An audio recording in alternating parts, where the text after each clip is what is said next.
Halo, selamat datang di channel Info Edukatif. Kali ini kita akan membahas materi Part of Speech Part 4. Pertama-tama, subscribe dan nyalakan notifikasinya untuk mengetahui updatean dari channel ini.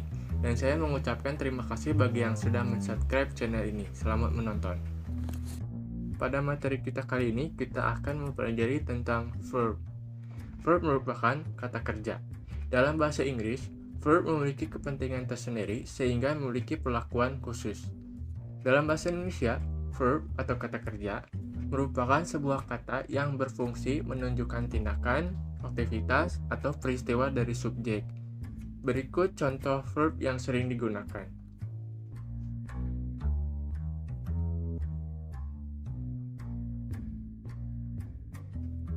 Contoh, Johnny was walking in front of my house. Johnny sedang berjalan di depan rumah saya. I go to school. Saya pergi ke sekolah. Materi kelima yaitu adjektif. Merupakan kata sifat yang berfungsi untuk memberikan penjelasan kepada noun atau kata benda. Adjektif memberikan informasi tentang sebuah benda secara detail atau spesifik meliputi warna, bentuk, usia, kuantitas kualitas, asal, dan bahan. Berikut contoh adjektif yang sering digunakan.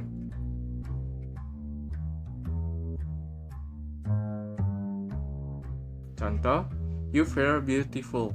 Kamu sangat cantik. I was bought a new book. Saya telah membeli sebuah buku baru. Pada materi yang keenam yaitu preposition. Preposition atau kata depan adalah kata yang ditempatkan sebelum kata benda atau kata ganti untuk menunjukkan hubungannya dengan beberapa kata lain dalam kalimat tersebut. Dalam bahasa Inggris, terdapat beberapa preposition. Yang pertama, preposition of time. Ada on, in, at, since, for, ago, before, to, till, until, by, dan lain sebagainya.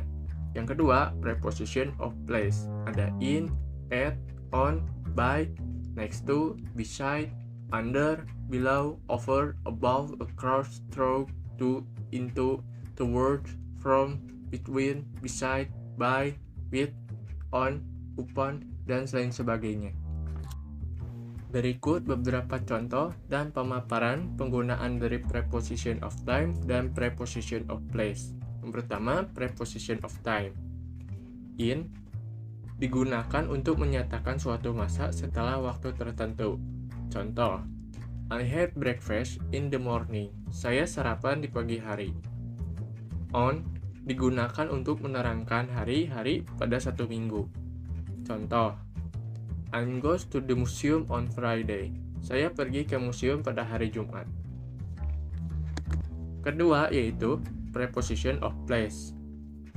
In digunakan untuk menyatakan keberadaan, situasi, keadaan tempat, atau tempat dari pelaku. Contoh, she is in the car.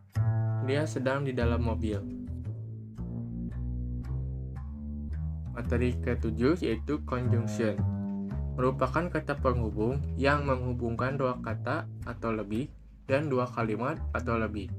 Terdapat berbagai macam kata penghubung, namun conjunction terbagi menjadi dua, yaitu coordinating conjunction adalah kata penghubung yang mempunyai satuan aturan pembentukan kalimat yang sama atau sintaksis. Contoh, Ethan always keeps the light on, for he is afraid of sleeping in the dark. Kedua, subordinating conjunction merupakan kata penghubung yang digunakan untuk menghubungkan dua buah kalimat yang salah satu di antara kalimat tersebut tergantung pada kalimat yang lain.